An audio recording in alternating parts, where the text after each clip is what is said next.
நம்முடைய இந்திய தேசம் ஒரு முக்கியமான நாளை வருஷந்தோறும் கொண்டாடுகிறது. அதில் ஒன்று குடியரசு தினம். குறிப்பாக இந்த நாளில் எல்லா பள்ளிக்கூடங்கள்லையும் கொடியேற்றுகிறார்கள். இங்கேயும் கொஞ்ச நேரத்தில் கொடியேற்ற போகிறாங்க. ஆகவே இந்த குடியரசு தின நாளை அனுசரித்து அது சார்ந்த ஒரு தேவ செய்தியை உங்களோடு கூட நான் பகிர்ந்து கொள்ள விரும்புகிறேன். ஒரு வேத பகுதி வாசிக்க போகிறோம். 1 தீமோத்தேயு புஸ்தகத்தில் 2ஆம் அதிகாரம் 1 முதல் 4 வசனங்களை நாம் யாவரும் எடுத்துக்கொள்வோமாக. 1 தீமோத்தேயின் புஸ்தகம் 2ஆம் அதிகாரம்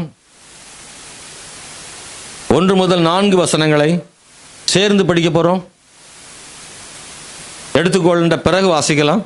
பழைய ஏற்பாட்டில் 286வது பக்கத்தில் இருக்கிறது. புதிய ஏற்பாட்டில் 286வது பக்கத்தில் இருக்கிறது. 1 தீமோத்தேயு 2ஆம் அதிகாரம் 1 முதல் 4 வசனங்களை நம்ம எல்லாரும் சேர்ந்து வாசிக்க போகிறோம். நான் பிரதானமாய் சொல்லுகிற புத்தி என்னவெனில், எல்லா மனுஷருக்காகவும் விண்ணப்பங்களையும் ஜெபங்களையும் வேண்டுதல்களையும் ஸ்தோத்திரங்களையும் பண்ண வேண்டும். நாம் எல்லா பக்தியோடும் நல்லொழுக்கத்தோடும் கலகமில்லாமல் அமைதியுள்ள ஜீவனம் பண்ணும்படிக்கு ராஜாக்களுக்காகவும் அதிகாரமுள்ள யாவருக்காகவும் அப்படியே செய்ய வேண்டும். நம்முடைய இரட்சகராகிய தேவனுக்கு முன்பாக அது நன்மையும் பிரியவுமாய் இருக்கிறது. எல்லா மனுஷரும் ரட்சிக்கப்படவும் சத்தியத்தை அறிகிற அறிவை அடையவும் அவர் சித்தமாயிருக்கிறார். ஹல்லேலூயா. இந்த வசனத்தில் நம்ம 3 காரியங்களை பார்க்கிறோம். தேவனுடைய சித்தம் 3ஐ பற்றி இங்கே எழுதப்பட்டிருக்கிறது. 1, எல்லா மனுஷருக்காக ஜெபிப்பது தேவ சித்தம். 2, முக்கியமாக ராஜாக்களுக்காகவும் அதிகாரமுள்ள யாவருக்காகவும் ஜெபம் பண்ணணுன்றது தேவ சித்தம். 3, எல்லாரும் ரட்சிக்கப்பட வேண்டும் என்பது தேவ சித்தம். இந்தியாவுக்காக நாம் ஜெபிக்க வேண்டும்.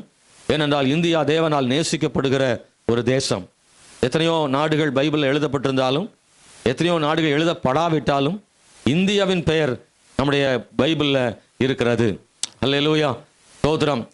ஆண்டவர் நம்முடைய தேசத்தை நேசித்து நம்முடைய தேசத்தின் பெயரை வேதாகமத்தில் எழுதியிருப்பார் என்றால் அது நமக்கு கிடைத்த ஒரு பெரிய பாக்கியமாகவும் நினைக்கிறோம். இந்தியாவை நேசிக்கிற ஆண்டவர் இந்திய ஜனங்கள் ரட்சிக்கப்பட வேண்டும் என்றும் ஆண்டவர் விரும்புகிறார்.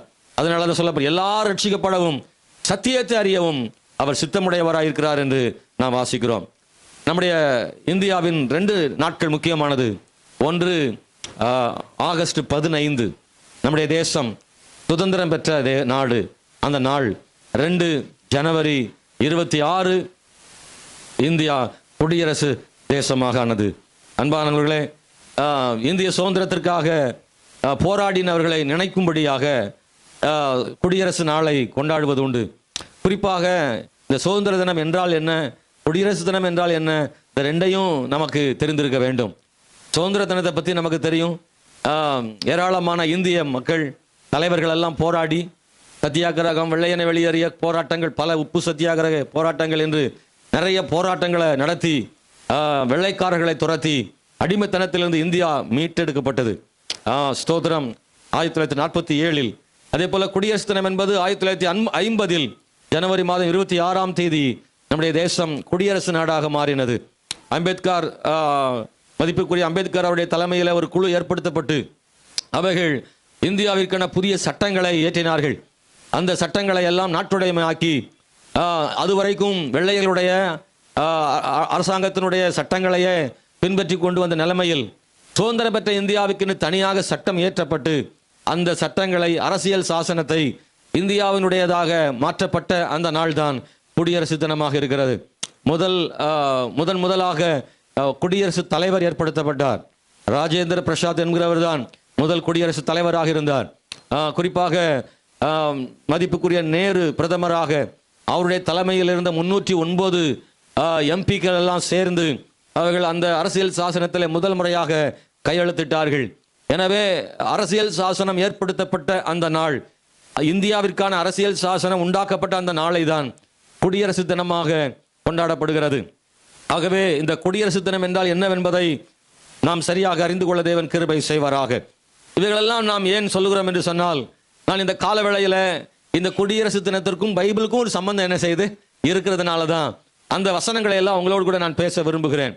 எப்படி சுதந்திர தினம் முக்கியமானதோ அதுபோல நம்முடைய நாடு ஜனநாயக நாடாக, அரசியல் சாசனம் உள்ள நாடாக, சட்டம் உள்ள நாடாக மாற்றப்பட்ட அந்த நாளும் ரொம்ப முக்கியமானது இல்ல, ரெண்டுமே முக்கியமானது. ஆகவே பாருங்கள், சுதந்திரம் பெற்றது அடிமைத்தனத்திலிருந்து வெளியேறினது. ஆனால் குடியரசு நாடானது என்பது சட்டம் உள்ள நாடாக இருக்கிறது. இது ஏன் அவசியம் என்றால், சுதந்திரம் பெற்ற நாடு தொடர்ந்து சுதந்திரமாகவே இருக்கணும்னா அந்த நாட்டுக்கு என்ன வேணும்னா அரசியல் சாசன சட்டங்கள் ரொம்ப அவசியம் தேவை. இந்த சட்டங்களும் அரசியல் சாசனமும் ஒரு தேசத்துக்கு இல்லாமல் போய்விட்டால் பெற்ற சுதந்திரத்தை இந்தியா இழந்து போயிடும், ஜனநாயகம் இல்லாமல் போயிடும்.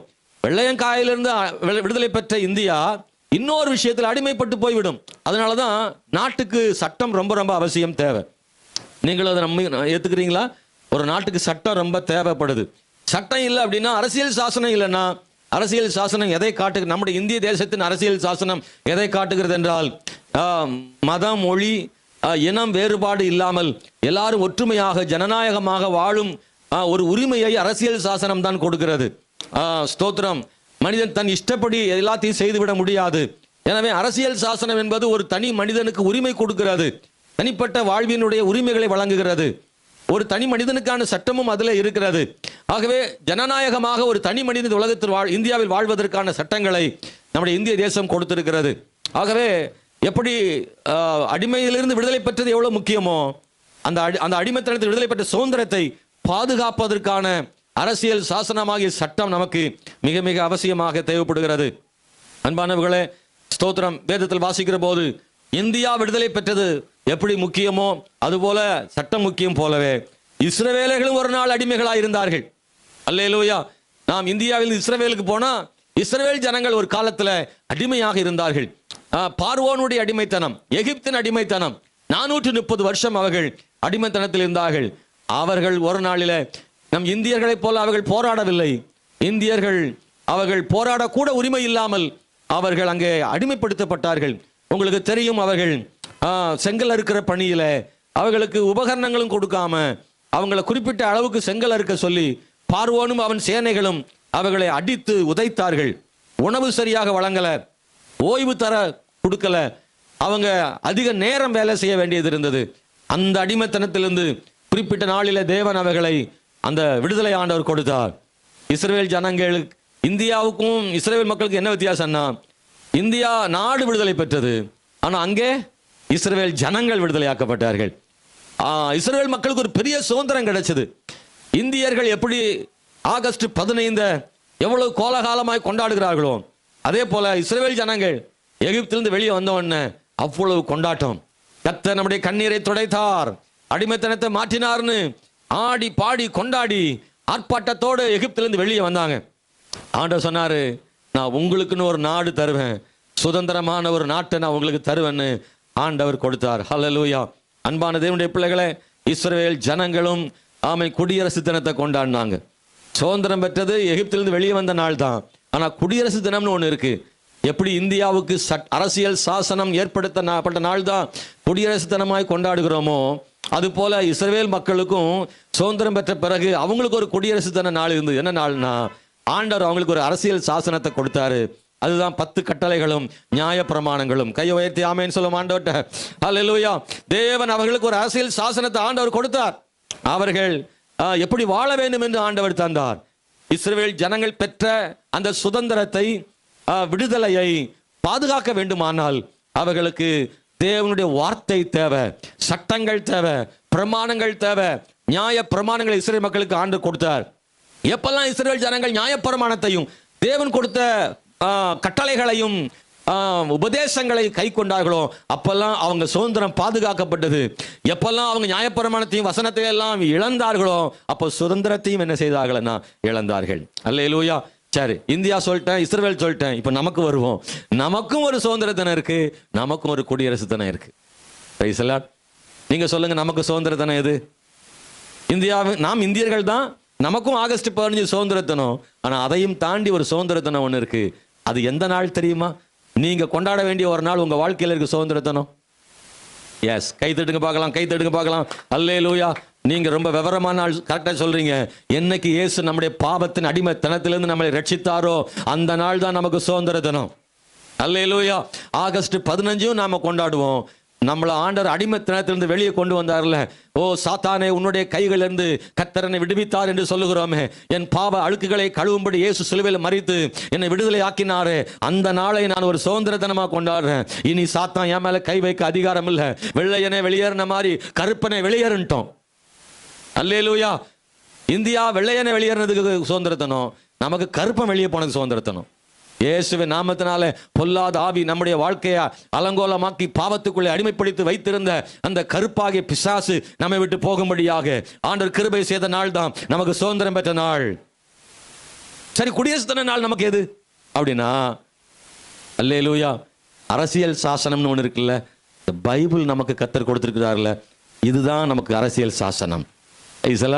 ஆவிக்குரிய தேவனுடைய பிள்ளைகளுக்கு எது சட்டம், உலகத்தில் வாழ்றதுக்கு, இந்தியாவில் வாழ்றதுக்கு இந்திய அரசியலமைப்பு சட்டம் அவசியம் மாதிரி ஆவிக்குரிய தேவ பிள்ளைகளுக்கு கிறிஸ்தவ ஜீவியத்துக்கு ரொம்ப அவசியம் தேவை இந்த அரசியல் சாசனமாகிய பைபிள். பைபிள் உயர்த்தி ஒரு அல்லேலூயா சொல்ல போறோம். எஸ் ஆமென், ஹல்லேலூயா.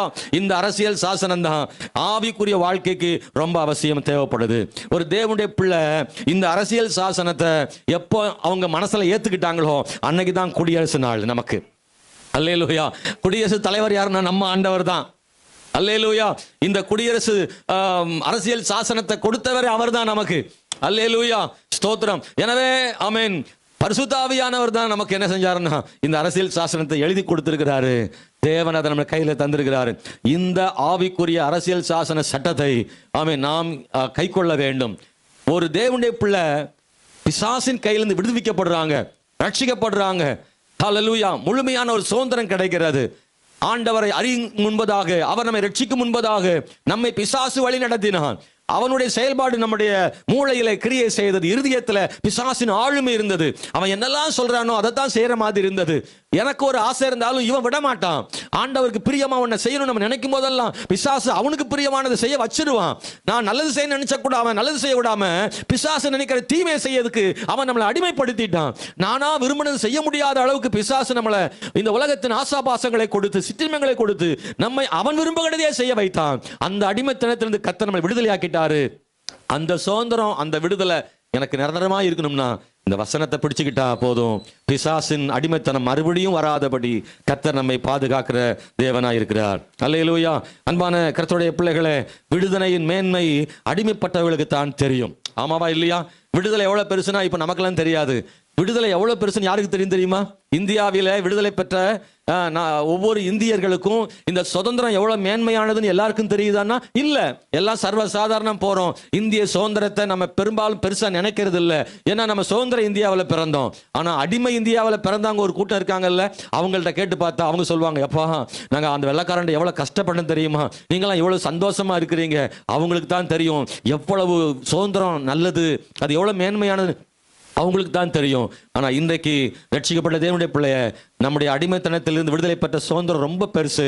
கர்த்தர் நம்மை விடுவித்திருக்கிறார். ஆமென். இன்னைக்கும் கூட இஸ்ரவேல் காசா பாலஸ்தீனிய போரில் நிறுத்தப்பட்டிருக்கிறதுக்காக தேவனுக்கு ஸ்தோத்திரம். அந்த யுத்தம் நிறுத்தப்பட்டிருக்கிறது. அதுல நிறைய ஆயிரக்கணக்கான பாலஸ்தீனியர்களும் இஸ்ரவேல் ஜனங்களும் செத்து மடிந்தார்கள். பாருங்கள், ரெண்டு பக்கம் பணைய கைதிகள் பிடிக்கப்பட்டு அவங்க வைத்திருந்தார்கள்.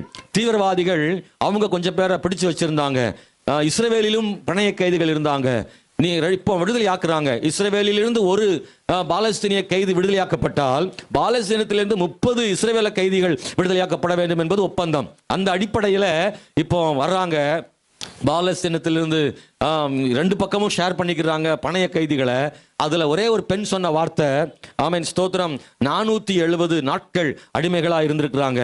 பாருங்க, அவங்க அதுல ஒரு பெண் சொன்ன வார்த்தை, நான் நரகத்திலிருந்து விடுதலை பெற்றேன்னு சொன்னாங்களாம். எவ்வளவு வேதனை. அங்க இருட்டு அறைக்குள்ள, பூமிக்கு அடியில இருட்டு அறைக்குள்ள சூரியனையே பார்க்காம 470 நாட்கள் பூமிக்குள்ளேயே, காற்றோட்டம் இல்லாத அறைக்குள்ளேயே அப்படியே இருந்தா அவங்க எப்படி இருப்பாங்கன்னு யோசித்து பாருங்க. பலரும் மெலிந்து போயிருக்கிறாங்க. பலரும் உடம்புல வெயில் படாததுனால தோல் வியாதிகள்னால் கஷ்டப்பட்டிருக்காங்க. சரியான ஆகாரம் தண்ணீர் இல்லாததுனால அவங்க வாழ்க்கையில மரண மரணத்தை நோக்கி போயிருக்கிறாங்க. 470 நாட்கள் கழிச்சு அவங்க அப்பா அம்மாவை, சொந்த ஜனங்களை பார்க்கும்போது கட்டி அழுகுறாங்க.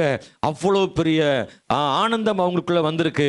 நரகத்திலிருந்து வெளியே வந்தேன்னு சொல்றாங்கன்னா யோசித்து பாருங்க. உங்களை என்னையும் தேவன் நரகத்திலிருந்து ஆண்டவர் விடுதலை ஆக்கினா எவ்வளவு ஆனந்தம் பாருங்களேன்.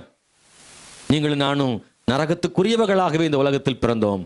ஆனால் தேவன் நம்மை நரகத்திற்கு போகாதபடி பரலோகத்திற்காக நம்மை வேறு பிரித்தார். நாம் பரலோகத்தின் குடியாட்கள். ஹல்லேலூயா. தேவன் நம்மை மாற்றி வைத்ததற்காக தேவனுக்கு ஸ்தோத்திரம்.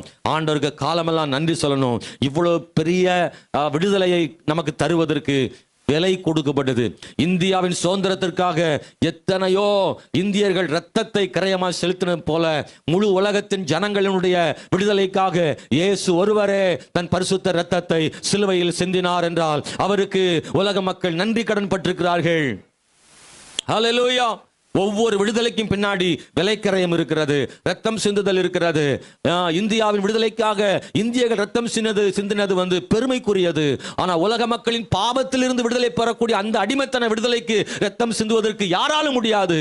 இயேசு மட்டும்தான் ரத்தம் சிந்தி விடுதலை கொடுக்க முடியும். அதை இயேசுவே செய்தார். அல்லேலூயா. வேற யாரும் ரத்தம் சிந்தி அந்த விடுதலையை கொடுக்க முடியாதுங்க. அந்த விடுதலையை கொடுக்க முடியாது. இயேசு ஒருவரே தன் பரிசுத்த ரத்தத்தை இந்த பூமியில் சிந்தி நமக்காக ஆண்டவர் விடுதலை பெற்று தந்தார். அன்பானவர்களே, நான் ஒரு 3 காரியங்களை சொல்ல விரும்புகிறேன். 1, சட்டம், கற்பனைகள் நமக்கு ரொம்ப அவசியம், தேவை. அல்லேலூயா. நீங்க யோசித்து பாருங்க, நல்லா கவனிங்க. ஒரு இந்தியாவின், நான் ஏற்கனவே சொன்னேன், சுதந்திரம் எவ்வளவு முக்கியமோ சட்டம் ரொம்ப முக்கியம். அப்பதான் அந்த சுதந்திரத்தை என்ன செய்ய முடியும்? பாதுகாக்க முடியும். இல்லைன்னு வைங்களேன், அந்த பெற்ற சுதந்திரத்தை நம்மளே இழந்துருவோம். பாருங்க, இழந்துருவோம். ஆமென், ஸ்தோத்திரம். பெற்ற சுதந்திரம் பாதுகாக்கப்படணும்னா ஒழுங்குமுறை ரொம்ப அவசியம், தேவைப்படுகிறது. இஸ்ரவேல் ஜனங்கள் எப்பெல்லாம் கர்த்தர் கொடுத்த அரசியல் சாசனத்தை, அந்த நியாயப்பிரமாணத்தை விட்டாங்களோ அப்பெல்லாம் மறுபடியும் அடிமையானாங்க. நீங்க கவனிக்கிறீங்களா? ஆண்டவர் விடுதலை கொடுத்தார் எகிப்திலிருந்து. ஆனா ஆண்டவர் சொன்னாரு, நீ பெற்ற ஆசீர்வாதத்தை, எகிப்திலிருந்து நீ வெளியே வந்திய, உன்னை விடுதலை ஆக்கினேன்னு, நீ பெற்ற சுதந்திரத்தை, விடுதலைய தொடர்ந்து பாதுகாக்கணும்னா, இன்னொருவர் நீ உன்னை அடிமைப்படுத்தாம இருக்கணும்னா, நீ நான் தருகிற நியாயப்பிரமாணத்தை கைக்கொள்ளு. ஆமென். இந்த உலகத்துல என்ன ஏந்தி உனக்கு வேற தேவைகள் உண்டாயிருக்க வேண்டாம். வானத்தின் கீழே பூமியின் மேலையும் சமுத்திரத்துக்குள்ளேயும், ஆமென், ஸ்தோத்திரம், என்ன என்று வேறொரு சொருபத்தியால் விக்கிரத்தில் உண்டாக்க வேண்டாம், நமஸ்கரிக்க வேண்டாம் ஆண்டவர் சொன்னாரு. பொய் சாட்சி சொல்லாதே, விபச்சாரம் செய்யாதே என்று ஆண்டவர் சொன்ன அந்த 10 கற்பனைகளை கொடுத்து, என் வார்த்தையின்படி நீ நடப்பாயானால் நீ சுதந்திரமாக இருக்க முடியும், நீ விடுதலையா இருக்க முடியும். இந்த விடுதலை உனக்கு கிடைக்கும்னு ஆண்டவர் அவனுக்கு, இஸ்ரவேல் ஜனங்களுக்கு சொன்னாரு. ஆனா இஸ்ரவேல் ஜனங்களும் அப்படி செய்யல. காலப்போக்கில தேவன் கொடுத்த கட்டளைகளையும் நியாயப்பிரமாணங்களையும் மறந்துட்டாங்க, விட்டுட்டாங்க. தன் மனமோன போக்கில் வாழ்ந்தாங்க. நியாயாதிபதிகள் புஸ்தகத்தில் சொல்லியிருக்கு, அன்னைக்கு அவங்களுக்கு ராஜா இல்லை, அவன் தன் மனமோன போக்கில் வாழ்ந்தான்னு சொல்லியிருக்கு. அதனாலதான் பாத்தீங்கன்னா பெலிஸ்தர்கிட்டையும் அம்மோனியர்கிட்டையும் பாபிலோனியர்கிட்டையும் அவங்க மறுபடியும் அடிமையாக்கப்பட்டார்கள். இஸ்ரவேல் தேசம் அடிமையாக்கப்பட்டது. பெற்றுக்கொண்ட சுதந்திரத்தை மீண்டும் இழப்பதற்கான காரணம் கர்த்தருடைய சட்டத்தை விட்டதனாலதான். அன்பானவர்களே, ஸ்தோத்திரம். எப்படி இந்தியாவில் அரசியல் சாசனம் கைவிடப்பட்டால் இந்தியா அடிமையாகும், அதுபோலதான் ஆமென், ஸ்தோத்திரம், நம்முடைய வாழ்க்கையிலையும் தேவனுடைய நியாயப்பிரமாணங்களை, சட்டங்களை நாம் கைவிடும் பொழுது, தேவனுடைய வார்த்தைக்கு நாம் கீழ்ப்படியாமல் போகும்போது மறுபடியும் பிசாசு நம்மை அடிமைப்படுத்தி விடுவான். நமக்கு தந்த ரட்சிப்பின் விடுதலையை பாதுகாக்க வேண்டுமானால் சட்டம், நியாயப்பிரமாணம், வசனம் ரொம்ப அவசியம், தேவைப்படுகிறது என்பதை மறந்து விடாதிருங்க அன்பானவர்களே. ஸ்தோத்திரம். ஹல்லேலூயா. சபைக்கு நியாயப்பிரமாணம் தேவை, சபைக்கு தேவனுடைய வார்த்தைகள் தேவை, அவருடைய பிரமாணங்கள் தேவை என்பதை மறந்து விடாதிருங்க. சட்டங்கள், விதிமுறைகள் ரொம்ப கஷ்டமா இருந்தாலும் அவைகளை ஒருபோது நாம் தவிர்த்து விட முடியாது. சொல்லுங்க பார்க்கலாம். சட்டம் நமக்கு கஷ்டமா இருந்தாலும் சட்டம் ரொம்ப அவசியம், தேவை. ஏன் தெரியுமா? ஏன் தெரியுமா? ஹல்லேலூயா. ஆமென். சட்டம் இல்லை அப்படின்னா, சட்டம் இல்லாதது நமக்கு கஷ்டமாயிடும். வரிசையில் நிற்கிறது கஷ்டமா? கஷ்டம்தான். ஆனா அதை கஷ்டமா நினைச்சா என்ன ஆகும்? நிறைய இடங்கள்ல வரிசையில் நிற்க வைக்கிறாங்கல்ல, ரேஷன் கடையில, மற்ற எல்லா வரிசையில் நிற்க வைக்கிறாங்களே, அங்கெல்லாம் ஒரு முறை இருக்கு, வரிசையில் நின்று வாங்குன்னு சொல்றாங்க. ஆனா நிறைய பேர் அதை கை கொள்றது இல்லை. நம்ம ஆளுங்க ரொம்ப விவரமான ஆளுங்க. தகாலும் ஒரு ஆள் போவாரு, முன்னாடி இருக்கிற ஆள்கிட்ட, அங்க அத்தை நல்லா இருக்காங்களா அப்படின்னு அங்க போய் பேச்சு கொடுப்பாரு. பாத்துருக்கீங்களா? ஒரு 3வது ஆள் 4வது ஆள்கிட்ட நேர போவாரு, அத்தை எப்படி இருக்காங்க, ஒரு சோமலாம் இருந்தாங்களே, இந்த பையன் வச்சுக்கோங்க, அப்படி இப்படின்னு பேசிட்டே இருப்பார். அப்படியே உள்ள சொல்லிடுவார். நான் ஏராளமான இடத்துல பார்த்துருக்கேன். அப்படியே உள்ள நுழைஞ்சிருவார். நம்ம பின்னாடி நின்றுட்டே இருப்போமா? நம்ம நின்றுட்டே இருப்போம். சில ஆளுக்கு விவரமான ஆளு பின்னாடி சத்தம், யார் உள்ள அப்படின்னு ஒருத்தர் பின்னாடி சத்தம் கொடுப்பாரு. உடனே, இல்லையா சும்மா அப்படி நிற்க வந்தேன், நான் அப்பவே வந்து நின்னேன், வெளியே டீ குடிக்க போயிருந்தேன் பாரு. சட்டத்தை சிலர் மதிக்கிறது இல்லை. வரிசையில் நிற்கிறது கஷ்டம் நினைச்சு எல்லாரும் முன்னாடி போய் முண்டி அடிச்சு மொத்தமா நின்று என்ன ஆகும்னா ஒரு ஆளும் ஜாமான் வாங்க முடியாது, ஒரு ஆள் வாங்க முடியாது. சட்டத்தை மதிக்காத போது அங்கே பிரச்சனை ஏற்படுகிறது. வாகனங்களாக வரிசையாக போகும்போது நீங்க பார்த்திருக்கீங்களா? ரோட்ல போகும்போது வரிசையில் ஏதோ ஒரு அங்க பிரச்சனையா இருக்கும். உண்மையில் பின்னாடி பின்னாடி வாகனங்கள் நின்றுட்டே இருக்கும், கார்லாம் நிற்கும். ஆனா கடைசியில் பார்த்தா ஒரு கார் மட்டும் அப்படி ஓவர்டேக் பண்ணி போய் நேரம் அங்க போவார். நீங்க பார்த்திருப்பீங்க, ஒரு 4 கார் போய் அங்கே போய் நின்றோம். என்ன ஆகும்? ஏத்தாவில் இருந்து வண்டி என்ன செய்ய முடியாது, வர முடியாது. டிராபிக் ஜாம் ஆகி போயிடும். யாரெல்லாம் சட்டத்தை மதிக்காமல் போகிறார்களோ அவர்களாலே ஒரு பிரச்சனை என்ன செய்யுது, ஏற்படுது. எப்போ ஒரு தேசம் சட்டத்தை மதிக்குதோ அங்க ஜனநாயகம் இருக்கும், ஒழுங்குமுறை இருக்கும். சபையில் சட்டம் இருந்தால் அது ஒழுங்காக இருக்கும். ஆவிக்குரிய வாழ்க்கையில் பிரமாணங்கள் இருந்தால் ஒழுங்கா இருக்கும். வசனத்தை கை கொண்டா ஒழுங்கு இருக்கும். எப்போ வசனத்தை கை கொள்ளுதோ இல்லையோ அங்கே குழப்பங்கள் ஏற்படுகிறது, அங்கே அடிமைத்தனம் ஏற்படுகிறது, அங்கே பிரச்சனை ஏற்படுகிறது, சிக்கல் ஏற்படுகிறது, அங்கே ஒரு பெரிய விடுதலை இல்லாத வாழ்க்கை ஏற்படுகிறது. வெளியேற முடியாமல் வாகனங்கள் சிக்கி தவிப்பது போல சட்டத்தை மதிக்காத போது, வசனத்தை மதிக்காத போது, வசனத்தை கை கொள்ளாத போது மீண்டும் அங்கே ஒரு கட்டப்பட்ட நிலைமை, அடிமைத்தனம் அங்கே ஏற்படுகிறது. விடுதலையை நாம் பெற்ற விடுதலையை இழந்து போய் விடுகிறோம். அவசியம் தேவை சட்டம். ஹல்லேலூயா. ஆண்டவர் தம்முடைய பிள்ளைகளுக்கு நியாயபரமான சட்டங்களை கர்த்தர் கொடுத்திருக்கிறாரு. நல்லா கவனிச்சீங்கன்னா ஆரம்பத்தில் தனி மனிதனுக்கான சட்டம் தான் முதல்ல இருந்துச்சு. தனி மனிதனுக்காக பிரமாணங்கள் தான் கர்த்தர் கொடுத்தாரு. முதல்ல பிரமாணம் கொடுத்தது யாருக்கு அப்படின்னா ஆதாம் ஏவாளுக்கு தான். என்ன பிரமாணத்தை முதல்ல கொடுத்தாரு? ஆதாமுக்கும் ஏவாளுக்கு மட்டும்தான். அவங்க பிள்ளைகளுக்குலாம் அது கிடையாது. அவர்களுக்கு மட்டுமே கொடுக்கப்பட்ட நியாயப்பிரமாணம் என்னன்னா, கட்டளை என்னன்னா, இந்த தோட்டத்தில் இருக்கக்கூடிய ஸ்தோத்திரம் நன்மை தீமை அறியத்தக்க அந்த கனியை மாத்திரம் என்ன செய்யாதீங்க, புசிக்காதீங்க, சாப்பிடாதீங்கன்னாரு. ஒரே கட்டளை தான் கொடுத்தாரு. ஒன்னையே இழந்துட்டாங்க. நிறைய கொடுத்து அதுல ஒண்ணு இல்ல, ஒன்னே ஒண்ணுதான் கொடுத்தாரு, அதையும் இழந்துட்டாங்க. அவங்க மீறி அவங்க அதை சாப்பிட்டாங்க என்பதை பார்க்கிறோம். ஒரு பேழை உண்டு பண்ணு, அதுல நீயும் மிருக ஜீவன்களும் பறவைகளும் என்ன செய்யுங்க, பிரவேசிங்க. இது ஒரு சட்டம் தான். அது யாருக்கு? நோவாவுக்கு. அல்லேலூயா. ஆபிரகாமுக்கு ஒரு சட்டம் கொடுத்தார். என்ன தெரியுமா? உன் தேசத்தை இனத்தையும் விட்டு நான் காண்பிக்கும் தேசத்துக்கு போ, நான் உன் சந்ததியை ஆசீர்வதிப்பேன். இதுதான் ஆபிரகாம். அது தனிப்பட்ட மனிதனுக்காய் கொடுக்கப்பட்ட ஸ்தோத்திரம், சட்டம், கட்டளை. ஆபிரகாம் அதை நிறைவேற்றினான் என்பதை பார்க்கிறோம். நோவா தனக்கு கொடுக்கப்பட்ட சட்டத்தை, கட்டளைகளை நிறைவேற்றினான் என்பதை நாம் வாசிக்கிறோம். மாணவர்களே, அது மாத்திரமல்ல, இரண்டாவது ஆண்டவர் தனிநபருக்கு இல்ல, இரண்டாவது கொடுத்தது ஒரு குறிப்பிட்ட ஜனத்துக்கு ஆண்டவர் கற்பனைகளை கொடுத்தார். அது எங்க இருக்குன்னா யாத்திராகமம் புத்தகத்துல 20ஆம் அதிகாரத்துல பாத்தீங்கன்னா 10 கற்பனைகளை ஆண்டவர் கொடுத்தாரு. அது சார்ந்த இன்னும் நியாயப்பிரமாணங்களை கொடுத்தாரு. என்ன செய்ய வேண்டும், குடும்ப வாழ்க்கைக்கான சட்டங்களை நீங்க நியாயப்பிரமாணத்தை படிச்சீங்கன்னா இன்னைக்கு உலகம் முழுவதும் இருக்கக்கூடிய பல நாடுகளில பைபிள்ல இருந்து தான், பழைய ஏற்பாட்டுல இருந்தா சட்டங்கள் ஏற்றி இருக்கிறாங்க. உங்களுக்கு தெரியுமா? நிறைய நாடுகள்ல சட்டங்களை பாத்தீங்கன்னா சட்டம் எங்க இருக்கு? பைபிள் இருக்கு. தேவனாகிய கர்த்தர் மோசேக்கு சீனாய் மலையில கொடுத்தார்ல, அந்த நியாயப்பிரமாணங்களில் இருந்தான் இன்னைக்கு உலக நாடுகளில் பல சட்டங்கள் ஏற்றப்பட்டிருக்கிறது என்பதை நீங்கள் மறந்து போய்விடக் கூடாது. ஆண்டவர் ஒரு மனிதனுடைய குடும்ப வாழ்க்கை பற்றி சொல்லியிருக்கிறார், பொருளாதாரம் பற்றி சொல்லியிருக்கிறார், தனி மனுஷனுடைய உறவுகளை பற்றி சொல்லியிருக்கிறார், பிள்ளைகள் வளர்ப்பை பற்றி சொல்லியிருக்கிறார், எதிர்காலங்களை பற்றி சொல்லியிருக்கிறார், பாலுறவுகளை பற்றி சொல்லியிருக்கிறார். இன்னும் நிறைய குடும்பம் சார்ந்த, தனி மனிதன் சார்ந்த என்னென்ன தேவை இருக்கும் எல்லாவற்றையும் பற்றி சொல்லியிருக்கிறார். குற்றங்களை பற்றியும் தண்டனைகளை பற்றியும் பைபிள் சொல்லி வச்சிருக்கிறார். அவன் ஸ்தோத்திரம், ஒருவன் குற்றம் செய்தால் அவனை எப்படி விசாரிக்க வேண்டும் என்றும் நியாயம் தீர்க்க வேண்டும் என்றும் சாட்சிகள் தேவை என்று சொல்லப்பட்டிருக்கிறது. இன்னைக்கு கோர்ட்ல சாட்சியை நிறுத்த என்ன காரணம்? நியாயப்பிரமாணத்தில் இருக்குது. 3 பேர் என்ன செய்யணுமா? இன்னைக்கு சாட்சி சொல்லணும். குற்றத்தை நிரூபிக்க 3 பேர் சாட்சி சொல்ல வேண்டும். அப்பதான் அவனுக்கு தண்டனை கொடுக்க முடியும் சொல்லப்பட்டிருக்கிறது. அவன் ஸ்தோத்திரம், சிறையை சொல்லப்பட்டிருக்கு இல்லையா? ஒருவன் தெரியாமல் தவறு செய்தால் அடைக்கல பட்டன் இருக்க வேண்டும். அங்கே அவன் போய் ஒளிந்து கொள்ள வேண்டும். அவன் குற்றவாளியா இல்லையா என்பதை கண்டுபிடிக்க வேண்டும். அதுவரை அவன் கொல்லப்பட்டு விடக் கூடாது. ஆகவே அவனுக்கான அவன் யார் என்பதை நிரூபிக்கும் வரை அடைக்கல பட்டணத்தில் இருக்க வேண்டும் சொல்லப்பட்டிருக்கிறது. இன்னைக்கு பாத்தீங்கன்னா அதுதான் நடந்துட்டு இருக்கு. அப்படிதானே? அன்னைக்கே ஆண்டவர் ஆயிரக்கணக்கான வருஷத்துக்கு முன்னாடியே ஆண்டவர் இப்படி சட்டத்தை கொடுத்திருக்காரு பாருங்க. எவ்வளவு மேன்மை. ஹல்லேலூயா. ஸ்தோத்திரம். ஒருவன் கொலை செய்து விட்டால், அவன் ஸ்தோத்திரம் குற்றவாளி என்று நினைக்கப்பட்டா, அவன் என்ன ஓடி போய் அடைக்கல பட்டணத்தில் இருந்துக்கலாம். அதான் சிறை. அதுக்கு பிறகு ஆசாரியன் விசாரிப்பாரு, குற்றவாளி தானே உண்மையான விசாரிப்பாரு. அது வரைக்கும் அவன் பாதுகாப்பாங்க இருக்கலாம்னு சொல்லியிருக்கு. அதான் சிறை. நியாயாதிபதி போல, நீதிபதி போல ஆசாரியன் இருப்பாரு. விசாரிச்சுட்டு அதுக்கப்புறம் சொல்வார், ஆமா இவன் தவறு செய்திருக்கிறான் என்று சொன்னால் அவனை கல்லறிந்து கொல்லுவார்கள். அவனுக்கு மரண தண்டனை விதிக்கப்படும். அவன் ஸ்தோத்திரம். இல்லை என்றால் அவனை நிராபராதியாக விட்டு விடுவார்கள். இன்னைக்கு உலகம் முழுவதும் இருக்கிறதான சட்டங்களும் தீர்ப்புகளும் நீதிமன்றங்களும் இது எல்லாமே பைபிள்ல இருக்கு. பைபிள்ல இருக்கு. கர்த்தர் கொடுத்த நியாயப்பிரமாணம் மேன்மையானது. தேவனுடைய பிள்ளைகளே, உன்னை மறந்து விடாதிருங்கள். தேவனாகிய கர்த்தர் ஸ்தோத்திரம் இஸ்ரவேல் ஜனங்களுக்கு மட்டுமல்ல, நமக்கும் சட்டங்களை ஆண்டு கொடுத்திருக்கிறார். தனி மனிதன கற்பனை மட்டுமல்ல, ஒரு ஜனத்துக்கே, இஸ்ரவேலுக்கே ஆண்டவர் நியாயப்பிரமாணத்தை கொடுத்தார். 3வது முழு உலகத்துக்கும் நியாயப்பிரமாணம் கொடுத்திருக்கிறார்.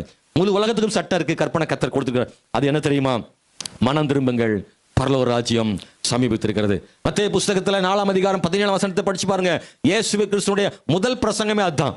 அவர் முத பிரசங்கம் பண்ண ஆரம்பிச்சது என்ன தெரியுமா? மனம் திரும்புங்கள், பரலோக ராஜ்யம் சமீபித்திருக்கிறது. நீங்க மனம் திரும்ப வேண்டும் என்பதே சட்டம். அதுதான் முதல் பிரமாணம். அதை நிறைவேற்றினால் ஆண்டவர்கிட்ட ஒரு பெரிய விடுதலை, ஆண்டவர் நமக்கு ஒரு பெரிய விடுதலை பாவத்திலிருந்து கர்த்தர் கொடுக்க வல்லமையுள்ள தேவனாய் இருக்கிறார். முதல்ல சட்டம் அவசியம், தேவை. வேணுமா வேண்டாமா? அல்லேலூயா. சபைக்குள்ள சட்டம் வேணுமா? பாஸ்டர் கொஞ்சம் கடினமா பேசுவார், சட்டமா பேசுவார். அது தேவை. இப்படிதான் இருக்கணும், இப்படிதான் செய்யணும், இப்படிதான் உட்காரணும். எவ்வளவு அழகா உட்காந்துருக்கீங்களா? தேவதைகள் தேவர்கள் மாதிரி உட்காந்துருக்கிறீங்களா?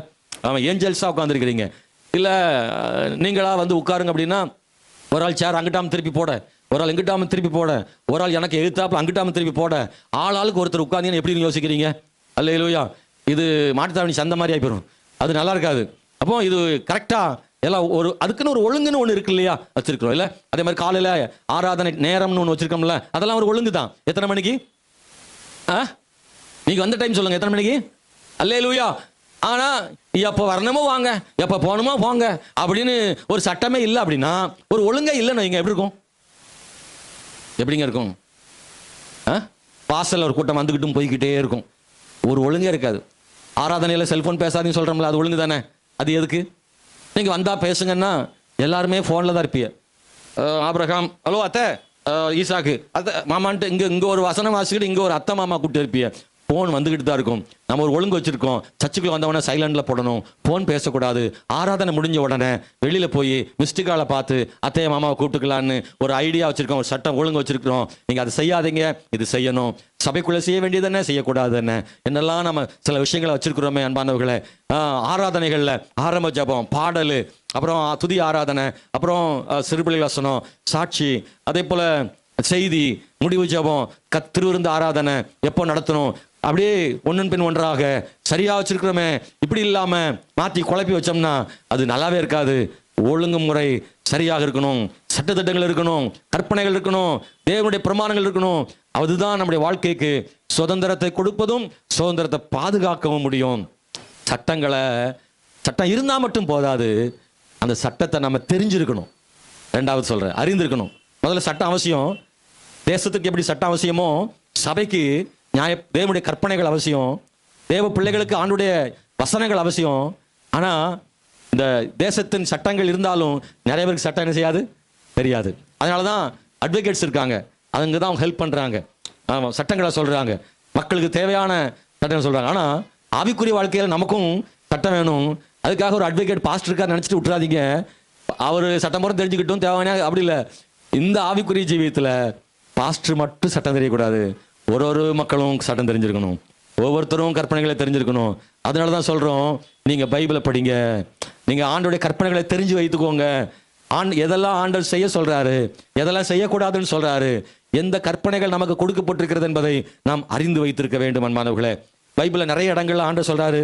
ஆமென். மத்தேயு புஸ்தகத்துல 22:29 அநேகர் நியாயப்பிரமாணத்தை அறியாது இருக்கிறார்களாம். தேவனுடைய கற்பனைகளை அறியாததுனால தான் பிரச்சனை. நிறைய பேர் பரிசேயர்கள், சதிசேயர்கள் வந்து இயேசு கிறிஸ்து கிட்ட வந்து நிறைய கேள்விகளை கேட்டாங்க. அவங்க அறிய வேண்டிய பிரகாரமாக வசனத்தை அறியாததுனால ஆண்டவர்கிட்ட தப்பா கேள்விகள்லாம் கேட்டாங்க. ஆண்டவர் சொல்றாரு, நீங்க நியாயப்பிரமாணத்தை சரியா என்ன செய்யல, அறியலன்னு ஆண்டவர் குற்றம் சாட்டினாரு. உபாகம் புஸ்தகம் 6ஆம் அதிகாரம் 7ஆம் வசனத்துல படிக்கும்போது தேவன் கொடுத்த நியாயப்பிரமாணங்களை நீங்க மனதில் வைத்துக் கொள்ள வேண்டும் என்று சொன்னார். வீடுகள்ல பலகைகளை எழுதி வைங்கன்னு சொன்னாரு, இருதயமாகிய பலகைகளை எழுதி வைங்கன்னு சொல்றாரு.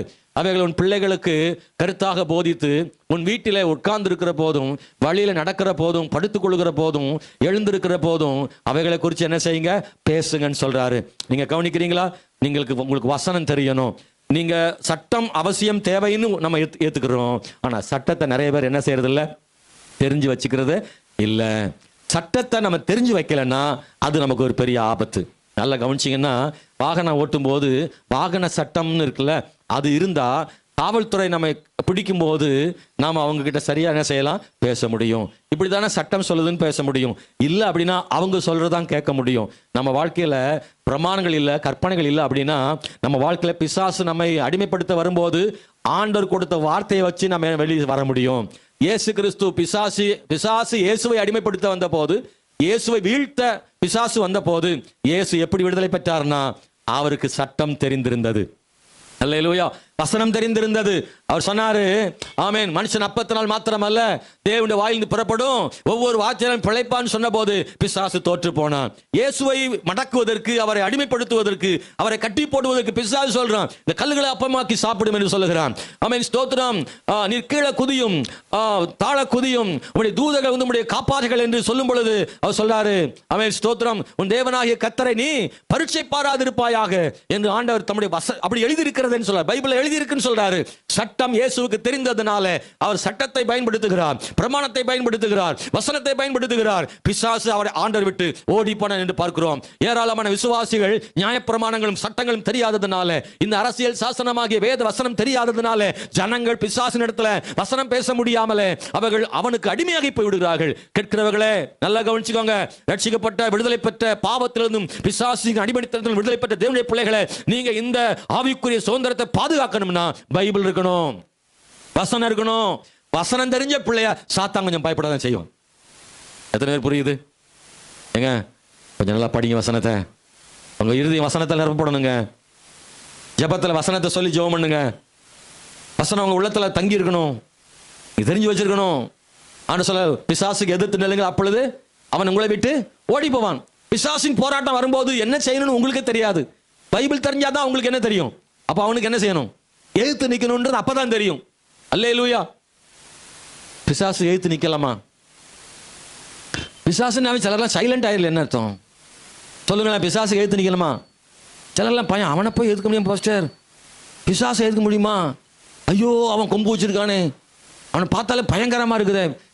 கொம்பு வேண்டாம் பாஸ்டர், நம்ம பக்கம் ஒரு ஓரமா நந்தில் ஓடி போயிடுவோம். அவனுக்கு போய் எழுத்து எப்படி நிற்குது? அவனு சொல்லாரு, நீ எழுத்துனா அவன் ஒன்றும் செய்ய முடியாது. நீ பயந்தா தான் அவனை பிரச்சனை பண்ணுவான். அவனுடைய வார்த்தை நியாயப்பிரமாணம் நீங்க தெரிஞ்சா உங்களுக்கு தெரியும், வசனம் தெரிஞ்சா உங்களுக்கு தெரியும். எப்பவும் பிசாசுக்கு எழுத்து நின்னா தான் ஜெயிக்க முடியும். பிசாசு ஜெயிக்கணும் ஒரே வழி, நம்ம அவனுக்கு எழுத்து நிற்கணும்னு சொல்றாரு. அவனுக்கு பயந்தோன்னு வச்சுக்கோங்களேன், இன்னும் கிரியை செய்ய ஆரம்பிச்சிருவான். பிசாசை எழுத்து நில்லுங்க. அவனு சொல்ல, பாவத்தை விட்டு ஓடு. வசனம் தெரிஞ்சாதான் பாவத்தை விட்டு ஓடுவோம், இல்லைன்னா பாவத்தோடு போராடிக்கிட்டு இருப்போம். பிசாசோடு எழுத்து நெல்லு, பாவத்தை விட்டு ஓடு. நாம செய்யறோம், பாவத்தோடு போராடுறோம், பிசாசை விட்டு ஓடி போறோம். என்னங்க, புரியுதா நான் சொல்றது? ஒரு மாதிரி பாக்குறீங்களே. ஹலோ, பிசாசுக்கு எழுத்து நிக்கணும், பாவத்தோடு எழுத்து நின்னாம ஓடிடணும். எத்தனை பேர் புரியுது?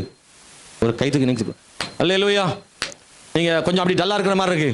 நல்ல கவனிங்க. ரெண்டும் எதிர் விதமான. பிசாசுகிட்ட போராடக்கூடாது, சாரி ஓடக்கூடாது, எழுத்து நிற்கணும். பிசாசுகிட்ட உங்களை பார்த்து எனக்கு மாறி போச்சு. நீங்க ஒரு மாதிரி மறைச்சு மறைச்சு பார்க்கறதுனால எனக்கே மாறி போச்சு. பாருங்களேன், பிசாசுகிட்ட ஓடக்கூடாது, அவனை எழுத்து நிற்கணும். பாவத்துக்கிட்ட ஓடணும், எழுத்து நிற்கக்கூடாது. நீங்க பாவத்துக்கிட்ட போய் எழுத்து நின்னா பாவம் கொஞ்ச நேரத்தில் நமக்குள்ள மிங்கிலாயிரும். பாவத்துட்டு எழுத்து நிற்காதீங்க. யோசேப்பு அங்கே நின்றுக்கிட்டே போராடி இருந்தா என்ன ஆகும்னா, அவ்வளோதான், போராடி போராடி பார்ப்போம், கடைசியில் அவனே ஆசைப்பட்டு விழுந்துருவான். பாவத்தில் போராடினோம்னா வச்சுக்கோங்களேன், இடத்த காலி பண்ணு பாவத்தில். அல்லேலூயா. பிரச்சனை மாதிரி வருது, ஒரு மாதிரி வருது, சோதனை வருதுன்னு அங்கே நிற்காத. பாவம் அப்படிப்பட்டது, நின்னா நம்மளை மயக்கிறோம் பாவம். ஆனால் பிசாசு அப்படி கிடையாது. நின்னாலும் பிரச்சனை இல்லை, நின்னா தான் அவனை ஜெயிக்க முடியும். வசனத்தை பிடிச்சிக்கணும், எழுத்து நிற்கணும். நான் கர்த்தருடைய பிள்ளைப்பா, ஒன்றும் செய்ய முடியாது, இயேசுவின் நாமத்தில் போ. நாம போ, அவன் தான் நம்ம போகக்கூடாது. அல்லேலூயா. பிசாசை பொறுத்தளவுக்கு நம்ம தான் நிற்கணும், அவன் தான் என்ன செய்யணும்? ஓடி போகணும். பாவத்தை பொறுத்தளவுக்கு பாவம் அங்கே தான் இருக்கு, நம்ம தான் ஓடணும். வசனம் தெரிஞ்சா தான் இதை செய்வோம். வசனம் தெரியலன்னு என்ன செய்வோம்? மாற்றி செய்வோம், மாட்டிக்கிடுவோம். பெற்ற சுதந்திரத்தை ரட்சிப்ப இழந்துருவோம். அப்படின்னா சட்டம் ரொம்ப அவசியம் ஃபர்ஸ்ட். 2, அந்த சட்டத்தை நாம் தெரிஞ்சு வச்சிருக்கணும். அதனால தான் சொல்றோம், பிரதர் படிங்க பைபிள், சிஸ்டர் பைபிள் படிங்கன்னு சொல்ல காரணம் தெரியுமா? உங்க வாழ்க்கையில் ஜெயம் எடுக்கணும்னா பைபிள் ரொம்ப அவசியம் தேவை. அரசியல் சாசனத்தை நீங்க தெரிஞ்சு வச்சிருக்கணும். தேவ பிள்ளைய நீங்க தெரிஞ்சு வச்சிருக்கணும். ஆமேன். பைபிள் பற்றி உங்களுக்கு தெரியுமா? ஆமேன். 1 வேதாகமம். ஆமேன். ஸ்தோத்திரம். குறிப்பாக நான் சில விஷயங்களை பைபிள் பற்றி உங்களுக்கு சொல்ல வரும். உங்களுக்கு தெரிஞ்சிருக்கலாம், ஒருவேளை தெரியல அப்படின்னா நீங்க தெரிஞ்சுக்கோங்க. வேதாகமம் ஏறத்தாழ 7000 வருஷங்கள் உள்ள வரலாற்றை எழுதப்பட்ட ஒரு புஸ்தகம். 1500 வருஷங்கள்ல எழுதியிருக்காங்க. 7000 ஆண்டு சரித்திரத்தை 1500 ஆண்டுகளில் எழுதியிருக்கிறாங்க. ஆமேன். 40 தேவ மனிதர்கள் அதை எழுதியிருக்காங்க. பைபிள் எழுதினது 40 தேவ மனிதர்கள். பாருங்க, பல மொழிகளில் பைபிள் மொழிபெயர்க்கப்பட்டிருக்கு என்பதை மறந்துடாதீங்க. இந்த வேத புஸ்தகத்தில் பைபிளில் 66 ஆகமங்கள் இருக்கு. அதில் பழைய ஏற்பாட்டில் 39 ஆகமங்களும் புதிய ஏற்பாட்டில் 27 ஆகமங்களும் இருக்கிறது என்பதை மறந்துடாதீங்க. பழைய ஏற்பாடு எபிரேய மொழியில் எழுதப்பட்டிருக்கு, புதிய ஏற்பாடு கிரேக்க மொழியில் எழுதப்பட்டிருக்கிறது. அந்த பைபிள்ல இருந்து தான் பல மொழிகளில் மொழிபெயர்த்து வந்திருக்கிறது என்பதை மறந்து விடாதிருங்கள். ஆமென், ஸ்தோத்திரம். பழைய ஏற்பாட்டில் பார்த்தீங்கன்னா பஞ்சாகமங்கள் இருக்கு, வரலாற்று புஸ்தகங்கள் இருக்கு, பாடல் புஸ்தகங்கள் இருக்கு, தீர்க்க தரிசன புஸ்தகங்கள் இருக்கு. பஞ்சாகமங்கள் என்பது ஆதி ஆகமத்திலிருந்து உபாகம் வரைக்கும் பஞ்சாகமல், 5 ஆகமம் பஞ்சாகமம் சொல்லுவாங்க. அதுக்கு பிறகு பார்த்தீங்கன்னா அவ்வளவு வரலாற்று புஸ்தகங்கள், நடந்த யோசுவா யுத்தம் நடந்தது, சாமுவேல் ராஜாக்கள் புஸ்தகங்கள் வரலாற்று புஸ்தகங்களா இருக்கும். யோபுல இருந்து படிச்சீங்கன்னா அது பூரா பாடல் புஸ்தகங்கள், கவிதைகளும் பாடல்களுமா இருக்கு. சங்கீதங்கள் இதெல்லாம் பாடலாக, உரையாடலாக இல்லாம பாடலாக எழுதப்பட்டிருக்கு யோபுல இருந்து. அப்புறமா வந்துட்டு ஏசாயாவில இருந்து பார்த்தீங்கன்னா அது பூரா தீர்க்க தரிசனங்கள் என்று இருக்கு. ஏசாயால இருந்து கடைசியில் மல்கியா வரைக்கும் எல்லாமே தீர்க்க தரிசன புஸ்தகங்கள். தீர்க்க தரிசன புஸ்தகங்களை 2 வகையா பிரிக்கலாம். ஒன்று பெரிய தீர்க்க தரிசன புஸ்தகங்கள், சின்ன தீர்க்க தரிசன புஸ்தகங்கள். ஓசியாவுக்கு முன்னாடி பூரா பெரிய தீர்க்க தரிசன புஸ்தகங்கள். ஓசியாவிலிருந்து நீங்க படிச்சீங்கன்னா அதெல்லாம் சிறிய தீர்க்க தரிசன புஸ்தகங்கள் சொல்லுவோம். சிலது 2 அதிகாரம் 1 அதிகாரமா தான் இருக்கும். ஆமென், அருமையான தேவனுடைய பிள்ளைகளே, இதுல ஸ்தோத்திரம் குறிப்பாக கவனிக்க வேண்டிய புதிய ஏற்பாட்டில் பார்த்தீங்கன்னு சொன்னா அங்கேயும் என்ன இருக்கு அப்படின்னா சுவிசேஷங்கள் இருக்கு. ஹல்லேலூயா. அதே போல நிருபங்கள் இருக்கிறது, தீர்க்க தரிசனங்கள் இருக்கிறது. பின்னாடி வெளிப்படுத்தின விசேஷம் தீர்க்க தரிசனமாக எழுதப்பட்டிருக்கிறது. பவுல் எழுதின ரோப நிருபங்கள் நிறைய இருக்குது, அதுவும் அப்படி பிரிக்கப்பட்டிருக்கிறது. அன்பானவர்களே, இந்த வசனத்தை பற்றிய சில உண்மைகளை நான் உங்களுக்கு சொல்ல விரும்புகிறேன். சில விவரங்களை சொன்னேன், சில உண்மைகளை சொல்றேன். பைபிளை பத்தி நீங்க தெரிஞ்சுக்கோங்க. ஒன்று, இந்த வசனம் ஒரு குறைவும் இல்லாதது. சங்கீதம் 19:17 படிக்கிறோம். இந்த பைபிள் எந்த குறைவுமே இல்லையா. ஹல்லேலூயா. பைபிளை குறை சொல்றதுக்கு ஒண்ணுமே கிடையாது. ஆனா நிறைய குறை சொல்றதுக்கு ஆள் நிறைய பேர் இருக்கான். ஏன் குறை சொல்றான் அப்படின்னா அவனுக்கு பைபிளை சரியா புரிஞ்சுக்கிட தெரியல. பைபிளை யாராவது குறை சொல்றான்னா பைபிளை படிக்கிறதுக்கு அவனுக்கு தெரியல அல்லது விளங்கி கொள்ள அவனால முடியல. பைபிள் ஒரு நாளும் பொய்யாகாது. கர்த்தருடைய வேதம் குறைவற்றதும் ஆத்துமாவை உயிர்ப்பிக்கிறதுமா இருக்கிறது. கர்த்தருடைய சாட்சி முழுமையானதும் பேதையை ஞானியாக்குறதுமா இருக்கிறது என்று எழுதப்பட்டிருக்கிறது. அன்பான கர்த்தருடைய பிள்ளைகளை நீங்க மறந்துடாதீங்க. 19:7 தானே. ஆமென், ஸ்தோத்திரம். ஹல்லேலூயா. இந்த வசனம் சுத்த சொற்களாக இருக்கிறது இல்ல. ஆவியானவரால் எழுதப்பட்ட புஸ்தகத்தை நாம் விளங்கிக் கொள்வதற்கு ஆவியானவரே உதவி செய்ய வேண்டும். நீங்களா கவனிக்கோங்க. ஹலோ, ஒரு புஸ்தகத்தை படிக்கிறாங்க, புரியல, நம்ம என்ன தெரியுமா செய்வோம்? ஏங்க, ஒரு கடிதம் ஒரு பேப்பர்ல எழுதியிருக்கு, எழுத்து ஒரு மாதிரி இருக்கு, நீங்க என்ன செய்வீங்க? புரியல, என்ன செய்வீங்க? நான் சில நேரம் அறிவிப்பு எழுதுவேன். ஏன் அறிவிப்பு நோட்டை பார்த்தீங்கன்னா நீங்களாம் படிச்சுக்க மாட்டீங்க. ஏன் எழுத்து ஒரு ஸ்டைலா இருக்கும். பாஸ்டர்மா வாசி சொன்னோம்னா புரியாது. உடனே என்ன செய்வாங்க? என்கிட்ட இது என்ன எழுதிருக்கீங்க கேட்பாங்க. நான் தான் சொல்லிக் கொடுப்பேன். ஆமாவா அப்படிமா. உங்களுக்கு புரியுதா? பைபிள் எழுதுனது ஆண்டவர். அது புரியலன்னு யார்கிட்ட கேட்கணும்? பக்கத்து வீட்டை கடை கிடையாது, ஆண்டோட கேட்கணும். நல்லா கவனிங்க. பரிசுத்த ஆவியானவரால் எழுதப்பட்ட வேதாகமத்தை நமக்கு புரியவில்லை என்றால் பரிசுத்த ஆவியானவரிடத்திலே கேட்டா அவரே சொல்லிக் கொடுப்பாரு. பரிசுத்த ஆவியே பெறாத ஒருவன் பைபிளை படிச்சா எப்படி விளங்கும்? விளங்காது. அவனும் விளங்க மாட்டான். பைபிளை பரிசுத்த ஆவி எழுதியிருக்கிறாரு. மாம்ச எண்ணங்களோடு மாம்ச பிரகாரமாக ஆவியானுடைய புஸ்தகத்தை விளங்கிக் கொள்ள முடியாது. ஆவியானுடைய புஸ்தகத்தை ஆவியினாலே படித்தா கிடைக்கும். பரிசுத்தாவின் துணையோடு ஒரு விசுவாசி பைபிளை படிச்சா அந்த பரிசுத்தாவியானவரே பைபிள்ல கருகலான சத்தியங்களை, விளங்காத சத்தியங்களை ஆவியானவர் நமக்கு போதிப்பாரு. 2 முறை 3 முறை திரும்ப திரும்ப பைபிளை படிக்கும் போது ஆவியானவர் நமக்கு அந்த பைபிள் எதுக்காக, நமக்கு சும்மா படிச்சா புரியாது சில வசனம் எல்லாம்.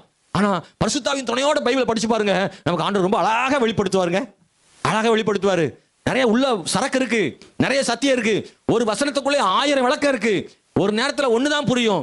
திரும்ப திரும்ப வாழ்நாளெல்லாம் படிக்க ஒரு வசனத்துக்குள்ள இருந்த நிறைய சத்தியத்தை நமக்கு ஆண்டவர் போதிப்பாரு. நல்லா புரிஞ்சுக்கோங்க. வசனம் தெரியணும்னா பரிசுத்த ஆவியானவர் தேவை. நீங்க பைபிள படிச்சீங்கன்னா சங்கீதம் 12:6 வசனம் சுத்த சொற்களா இருக்கு. 1 பேதுரு புஸ்தகம் 1ஆம் அதிகாரம் 23ஆம் வசனத்தை படிச்சீங்கன்னா, ஆமே, வானமும் பூமி ஒழிந்து போகலாம், வசனம் ஒரு நாளும் ஒழியாதான்.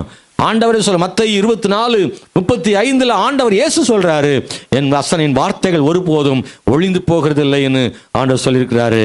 2 தீமோத்தேயு புஸ்தகம் 3ஆம் அதிகாரம் 16-17 படிக்கும்போது இந்த வசனங்கள் எல்லாம் பரிசுத்த ஆவியால் எழுதப்பட்டது என்று அதில் எழுதப்பட்டிருக்கிறது. சங்கீதம் 107:20 படிக்கும்போது வசனத்தை அனுப்பி ஆண்டவர் குணமாக்குகிறவர் என்று எழுதப்பட்டிருக்கிறது. பைபிள் வசனம் எவ்வளவு உண்மையானதுன்னும் பைபிள் இருக்கு. இந்த வசனம் நமக்கு என்னவெல்லாம் செய்து எப்படியெல்லாம் கர்த்தருடைய வசனம் பயன்படுதுன்னா, ஒன்று நல்ல கவனிங்க, வசனத்தாலேயே கர்த்தர் குணமாக்குவாராம். நீங்க பைபிள் நிறைய படிச்சா சில வியாதியெல்லாம் சுகமாகும். சரீரத்தையும் குணப்படுத்துறாரு, ஆத்மாவும் சுகமா இல்லாம போகும். நமக்கும் டைஃபாய்டு வரும், ஆத்மாவுக்கும் டைஃபாய்டு வரும். அந்த டைஃபாய்டு உங்களுக்கே புரியாது. ஹலோ, ஆத்மா படுத்த படுக்கையாயிருந்துச்சு இருக்கலாம், வசனம் தான் அவரை எழுப்பி நடமாட விடும். அப்படின்னா வசனம் மருந்து மாத்திரை மாதிரி. உடம்புக்கு மருந்து மாத்திரை என்ன செய்தோ அதை வசனம் ஆத்மாவுக்கு செய்து, ஆத்மா நம்மளை ஆத்மாவை உயிர்ப்பிக்கிற வசனமா பைபிள் இருக்கு. அல்லேலூயா. பாருங்க, 1 பேதுரு 1:3 வாசிக்கிறோம், வசனம் கலங்கம் இல்லாத ஞான பாலாம். அல்லேலூயா. கர்த்தருடைய பிள்ளைகளை நீங்க நல்லா வளரணும்னா வசனமாகிய ஞான பால் நீங்க யார் நல்லா குடிக்கிறாங்களோ அவங்க ஆண்டுக்குள்ள என்ன செஞ்சிருவாங்க, வளருவாங்க. வசனமே படிக்காத ஆளு வளரவே முடியாது. Hallelujah. Jesus praise the lord. Thank you lord. ஆண்டவர் நல்லவர். வசனம் படிக்கலன்னா நம்ம கர்த்தருக்குள்ள வளர முடியாது என்பதை மறந்து போய்விடாதீர்கள். மிக முக்கியமாக தேவை வசனம் வாசிக்கிற தேவனுடைய பிள்ளைகள் நீங்க வளர முடியும். அது மாத்திரமல்ல, சங்கீதம் 119:105 வசனம் கால்களுக்கு தீபமா என்று சொல்லப்பட்டிருக்குது. நடக்க முடியல, என்ன செய்யன்னு தெரியல, பாதை பூரா இருட்டா இருக்கு, ஒண்ணுமே புரியல, செய்யறதா வேணாமான்னு தெரியலன்னா வசனம் படிச்சா நமக்கு ஒரு தெளிவு என்ன செய்யுமா கிடைக்கும். கால்களுக்கு தீபம்னா நீ எந்த பாதையில போகணும்னு வழிகாட்டுறதுக்கு பைபிள் வசனம் நமக்கு யூஸ் ஆகுதுன்னு பைபிள் சொல்லப்பட்டிருக்கிறது. ஆமேன். ஹல்லேலூயா. மத்தேயு 4ஆம் அதிகாரத்தில் சொல்லியிருக்கு, சாத்தானை ஜெயிப்பதற்கு இயேசு ஜெயித்த மாதிரி ஜெயிக்க முடியும். எபிரேயர் 4:12 சொல்லியிருக்கு, ஆமேன், வசனம் ஜீவனும் வல்லமையுமானதா இருக்கான். வசனம் ரொம்ப வல்லமையானதுங்க, வசனத்துக்குள்ள வல்லமை இருக்கு. ஹல்லேலூயா. ஸ்தோத்திரம். வசனம் வல்லமையானது. நீங்க வசனத்தை பேசுனா வல்லமை உங்களுக்குள்ள கிடைக்கும். கையில வசனம் வச்சுட்டே நீங்க சும்மா இருக்கிறீங்க. ஆமேன். எபேசியர் 5:26 வசனம் நம்மளை பரிசுத்தமாக்குதெல்லாம் இருக்கான். அல்லேலூயா. அதே போல வசனம் ஆவிக்குரிய பட்டயம்னு சொல்லியிருக்கு. ஆவிக்குரிய பட்டயமா, கையில் இருக்கிற பட்டயம், வசனமாகிய பட்டயத்தை யூஸ் பண்ணுங்க. அது சும்மா வைக்கிறதுக்கு இல்லை, பிரச்சனைகளையும் போராட்டங்களையும் சாத்தானின் வல்லமைகளையும் மேற்கொள்வதற்கான ஒரு யுத்த ஆயுதமா இருக்கு. கர்த்தர் அதை உங்க கையில கொடுத்துக்கிறாரு, அதை நீங்க யூஸ் பண்ணுங்க. நீங்க பயப்பட வேண்டிய அவசியம் இல்லை. கர்த்தர் வசனத்தால ஒரு பெரிய ஜெயத்தை உங்களுக்கு ஆண்டு தருவார். நீ சோர்ந்து போக வேண்டாம் மாணவர்களே. ஸ்தோத்திரம். இந்த 3வது ஒன்றை சொல்லி நான் ஜெபிக்க போறேன். நம்பர் 1 என்னது? சட்டங்கள் ரொம்ப அவசியம் தேவை. 2, அந்த சட்டம் என்னன்னு நம்ம தெரிஞ்சிருக்கணும். 3, அந்த சட்டத்தை என்ன செய்யணும், பயன்படுத்தணும். முதல்ல கட்டாயம் வேணும், என்ன நமக்கு தெரியணும். 3, நிறைய பேர் தெரிஞ்சிருக்கும் ஆனால் யூஸ் பண்ணவே மாட்டாங்க. தெரிஞ்சிருக்கும், யூஸ் பண்ண மாட்டாங்க. அது அப்படியே இருக்கும், பயன்படுத்ததே தெரியாது. பயன்படுத்த நேரம் இல்லை. சட்டங்களை பயன்படுத்த வேண்டும். எதற்காக சட்டத்தை கர்த்தர் கொடுத்துருக்காருன்னா தெரிஞ்சுக்கிறதுக்காக மட்டும் கொடுக்கல, சட்டங்களை நம்ம பயன்படுத்த வேண்டும். அதுதான் ரொம்ப முக்கியமானது. அதை பயன்படுத்தாத வரை நாம் தெரிந்திருந்தும் பயனற்றதாகவே அது நம்மோடு கூட இருந்துடும். வசனங்களை தெரிந்தவர்கள் யூஸ் பண்ணுங்க, ஜெபத்தில் யூஸ் பண்ணுங்க. ஆண்டவர் கொடுத்துருக்கிற சட்டங்கள் எதுக்குன்னா நமக்காகவும் மற்றவர்களுக்காகவும் கர்த்தர் கொடுத்துருக்கிறாரு. நமக்கும் அது பயன்படும், மற்றவங்களுக்கும் பயன்படும். இந்த வேத வசனத்தை, இந்த சட்டத்தை நீங்கள் யூஸ் பண்ணும்போது நிறைய பேர் பாவத்திலிருந்து விடுதலை பெறதுக்கு, ரட்சிக்கப்பட அந்த வசனம் பயன்படும். நிறைய பேருடைய மனதில் உள்ள காயமாற்ற அது பயன்படும். நிறைய பேர் வாழ்க்கையில் நம்ம அந்த வசனத்தின் மூலமாக கண்ணீர் துடைக்க முடியும். இந்த வசனம் பலருடைய கண்ணீரை எல்லாம் துடைக்கும். உங்கள் துக்கம் சந்தோஷமாக மாறும்னு பைபிள் இருக்குல்ல. தாய் தன் பாலகனை மறப்பாளோ, அவர்கள் மறந்தாலும் நான் உங்களை மறப்பதில்லைன்னு சொல்லல. இந்த வசனத்தெல்லாம் நீங்கள் யூஸ் பண்ணும்போது அந்த வசனம் வெறும் வார்த்தையாக இல்லை, அவங்க கண்ணீரை கர்த்தர் மாற்றுவதற்கான அடையாளமாக மாறும். நிச்சயம் மாற்றும். அதை நீங்கள் யூஸ் பண்ணணும். நாம் வசனத்தை பயன்படுத்தணும். கர்த்தர் நமக்கு தந்த இந்த வசனத்தை, இந்த சட்டத்தை நம்ம சுற்றி இருக்கிற ஜனங்களுக்காக அதை பயன்படுத்தணும். நமக்காகவும் மற்றவர்களுக்காகவும் பயன்படுத்துவதற்காக கர்த்தர் கிருபை செய்கிறார். வசனத்தை 3 காரியத்துக்கு பயன்படுத்தலாம். அதை நான் சொல்லிடுறேன். 1, எனக்காக பயன்படுத்திக்கலாம். 2, என்னை சுற்றி இருக்கிறவங்க பயன்படுத்தலாம். 3, சாத்தானுக்கு விரோதமாக பயன்படுத்தலாம். 3 விதங்களில் அந்த வசனத்தை பயன்படுத்தலாம். வசனம் உண்மையாக பயன்படும். ஹல்லேலூயா. அதனால தான் இந்த வேதாகமத்தை வாசித்து வாழ்க்கையில் நன்மை பெற்ற மக்கள் ஏராளமானவர்கள் உண்டு. Price the Lord. சாட்சிகள் ஏராளமானவர்கள் உண்டு. பைபிள் வசனம், ஒரு மனுஷன் ஆத்தங்கரையில் போய் விஷம் குடிச்சு சாவணும்னு வாங்கிட்டு போனவன் குடிக்கிறதுக்கு முன்னாடி அந்த மரத்தடியிலையும் ஆத்தங்கரை ஓரவில் மரத்தடியில் ஒருத்தன் அப்படி படுத்திருக்கான், கையில் பாட்டிலோட. சாகணும்னு ஆசை, ஆனால் சாகிறதுக்கும் பயம். ஆனால் சாகணும்னு பாட்டிலோட படுத்திருக்கான். மல்லாக்க படுத்து கிடந்தானா. பாவிகளை ரட்சிக்க கிறிஸ்து இயேசு உலகத்தில் வந்தாருன்னு ஒரு தகரத்தில் எழுதி மரத்தில் அடிச்சிருக்கான். அதை பார்த்தவன் அதையே படித்து கடைசியில் பாட்டில் தூக்கி போட்டு வீட்டுக்கு வந்து இந்த பைபிள் வச்சவங்க யாருன்னு பார்த்து கிறிஸ்டியன் வசனம் தானே சந்திச்சு ரட்சிக்கப்பட்டிருக்கிறான். ஹல்லேலூயா. ஏராளமான மருத்துவமனைகளில் பெட்டில் படுத்திருந்த நோயாளிகள் அங்கு வந்து ட்ராக்ஸ் கொடுத்த வசனங்களை படித்து நிறைய பேர் சுகம் பெற்று ரட்சிக்கப்பட்டிருக்கிறாங்க. சிறைச்சாலைகளில் ஊழியம் செய்கிற சிலர் மூலமாக கைதிகளுடைய வாழ்க்கை மாற்றப்பட்டிருக்கு. மதுரையில் ஒரு நோவா அப்படின்னு ஒரு ஊழியக்காரர் உண்டு. அவர் வந்து காவல்துறையிலிருந்து ரட்சிக்கப்பட்டவர். ரிட்டையர்ட் ஆன பிறகு சிறைகளில் ஊழியம் அவர் டிஎஸ்பி. அவர் வந்து சிறைச்சாலைகளில் தான் போய் ஊழியம் செய்வார். அரசாங்க அனுமதியோடு சிறைகளில் உள்ள கைதிகளுக்கு மாசத்துல ஒரு நாள் கூட்டம் நடத்துவார், பத்திரிக்கை நடத்துறாரு, அவங்களுக்கு சாப்பாடும் கொடுப்பாரு. அவங்களுடைய பிள்ளைகள் இருப்பாங்கள, அனாதைகள, அப்பா அம்மாவும் சிறையில் இருப்பாங்க, பிள்ளை வந்து அனாதை விடுதல் இருக்கும். அந்த பிள்ளைகளுக்கு அவர் வந்து உதவி செய்திருக்கிறாரு. அவர் வந்து பிரசங்கம் பண்ணி நிறைய பேர் மனம் மாறி, நிறைய பேர் கைதிகள் வந்து விடுதலை ஆனாலும் போய் குற்றம் செஞ்சுட்டு மறுபடியும் உள்ள வருவாங்களாம். அவங்க மாறவே மாட்டாங்களாம். என்ன சட்டம் போட்டாலும் சிறையில் அடைச்சாலும் கஞ்சா விற்கிறவன் வெளியே வந்தால் மறுபடியும் கஞ்சா தான் விற்பானா. ஆனால் இவர் அவங்களுக்கு போதனை பண்ணி பிரசங்கம் பண்ணதுனால அந்த வசனம் அவங்கள மாற்றிட்டு அவங்க நிறைய கைதிகள் தங்கள் பாவத்தை விட்டு மனம் திரும்பி ரட்சிக்கப்பட்டு பாஸ்டர்ஸாக இருக்காங்க. கைத்தட்டி கர்த்தரை தோத்திரம் பண்ணுவோம். நிறைய பேர் ரட்சிக்கப்பட்டு ஊழியக்காரங்களா மாறி இருக்கிறாங்க. வசனம் காவல்துறையால் திருத்த முடியாத கைதிகளை பைபிள் வசனம் திருத்தி இருக்கு. அல்லேலூயா. சட்டங்களால் திருத்த முடியாது, இந்திய தேசத்தின் சட்டங்களால் திருத்த முடியாத கைதிகளை வேத வசன சட்டம் மாத்திருக்கு. அல்லேலூயா. சாட்சிகள் நிறைய இருக்கு தேவனுடைய பிள்ளைகளை. இந்த வசனம் எத்தனையோ பேருடைய வாழ்க்கைகளை மாற்றுகிறது, கண்ணீரை மாற்றுகிறது, விடுதலை ஆக்குகிறது. இந்த வசனம் வலிமையானது. பைபிளை வெளிப்படுத்தின விசேஷம் 1ஆம் அதிகாரம் 3ஆம் வசனம் சொல்லுகிறது, இந்த வசனத்தை வாசிக்கிறவனும் கேட்கிறவனும் இதை கை கொள்ளுகிறவனும் பாக்கியவான் என்று எழுதப்பட்டிருக்கிறது. அன்பானவர்களே, ஸ்தோத்திரம். வெளிப்படுத்தின விசேஷம் 1:3ஆம் வசனத்தை நீங்க படித்து பாருங்கள். இந்த வசனம் நமக்கு யூஸ்ஃபுல்லா இருக்கு. ஹல்லேலூயா. நான் சொன்ன எல்லாவற்றையும் நீங்கள் மறந்து விடாதிருங்கள். சுதந்திரம் எவ்வளவு முக்கியமோ அதே போல குடியரசு ரொம்ப முக்கியம். குடியரசு தினம் ரொம்ப முக்கியமானது.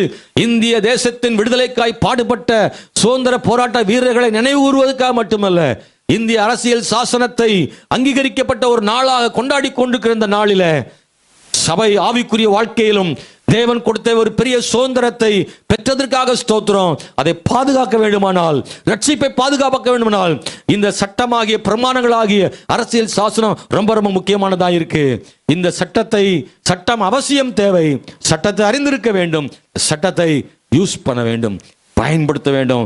வெற்றியுள்ள ஒரு நல்ல தேவ பிள்ளையா இந்த உலகத்தில் வாழ முடியும். ஜெபம் பண்ண போறோம். கண்களை மூடி. கர்த்தர் நம்முடைய வாழ்வில ஒரு ஜெயமுள்ள கிறிஸ்தவ வாழ்க்கை தரணும்னா, அன்பானவர்களே, நமக்கு ரொம்ப அவசியம் தேவை சட்டங்கள், வசனங்கள் ரொம்ப அவசியம் தேவை. ஆண்டுடைய வார்த்தையை ஒரு நாளும் குறைவாக எண்ணாதிருங்கள். ஹல்லேலூயா. தேவனுடைய வார்த்தையை ஒரு நாளும் குறைவாக எண்ணாதீங்க. ஆண்டுடைய வார்த்தை உங்களுக்கு நிறைய பேருக்கு பயன்படலை அப்படின்னா அது காரணம் நீங்க சரியா இன்னும் அந்த பைபிளை அறியலைன்னு அர்த்தம். நீங்க சரியா அந்த வேத வசனத்தை யூஸ் பண்ணலைன்னு அர்த்தம். வேத வசனத்தால் எனக்கு எந்த நன்மையுமே இல்லை நீங்க நினைச்சீங்கன்னா அதுக்கு ஒரே ஒரு காரணம், வசனத்தை இன்னும் நீங்க அறியாம இருக்கிறீங்க, அதை யூஸ் பண்ணாம இருக்கிறீங்க. நிறைய பைபிள் படிங்க, நிறைய பயன்படுத்துங்க. நம்ம எல்லாரும் ஜெபம் பண்ண போறோம். ஆண்டவர்ட்ட கண்களை மூடி மற்றவங்க கூட பேசினா கையை உயர்த்தி, ஆண்டவரே என்னை தாழ்த்துற, என் வாழ்க்கையில் பெற்ற சுதந்திரத்தை, பெற்ற ரட்சிப்பை, நான் தேவன் எனக்கு கொடுத்த விடுதலையை நான் பாதுகாத்துக் கொள்ள வேண்டும். நிறைய பேர் பெற்ற சுதந்திரத்தை இழந்திருக்காங்க. நிறைய பேர் பெற்ற ரட்சிப்பை இழந்திருக்காங்க. இஸ்ரவேல் ஜனமே தான் பெற்ற விடுதலை இழந்தது. ஒரு நாட்டில இருந்து விடுதலை பெற்று இன்னொரு நாட்டில் அடிமையானது. ஆனால் எப்பெல்லாம் தேவனுடைய வார்த்தைகளை கை கொண்டார்களோ அப்பெல்லாம் விடுதலையோடு வாழ்ந்தார்கள். ஹல்லேலூயா. தேவ ஜனமே, அதிகமா பைபிள் படிங்க, அதிகமா பைபிள் வார்த்தைகளை சொல்லுங்க, திரும்ப திரும்ப வசனத்தை சொல்லிட்டே இருங்க. அன்புள்ள ஆண்டவரே, இந்த கால வேளையில எங்களை தாழ்த்தி வெறுமையாக்குறோம். நீங்க ஆசீர்வதிங்க. உங்க கிருபை அவரோடு இருக்கட்டும். எல்லாரையும் மேன்மைப்படுத்துங்க. எங்களை தாழ்த்துறோம். இன்னைக்கு கேட்ட செய்தியை போல நாங்க வசனத்தை அறிந்து கொள்ளவும் அதை பயன்படுத்தவும் கிருபை செய்யுங்க. அதை அவசியம் என்று என்ன கிருபை செய்யுங்க. இதில் ஆராதனை வந்து கலந்து அத்தனை வரை ஆசீர்வதியும். எங்கள் மேல் கிருபையாயிரும் வழி நடத்தும். இயேசுவின் நாமத்தில் ஜெபிக்கிறோம் நல்ல பிதாவே, ஆமென்.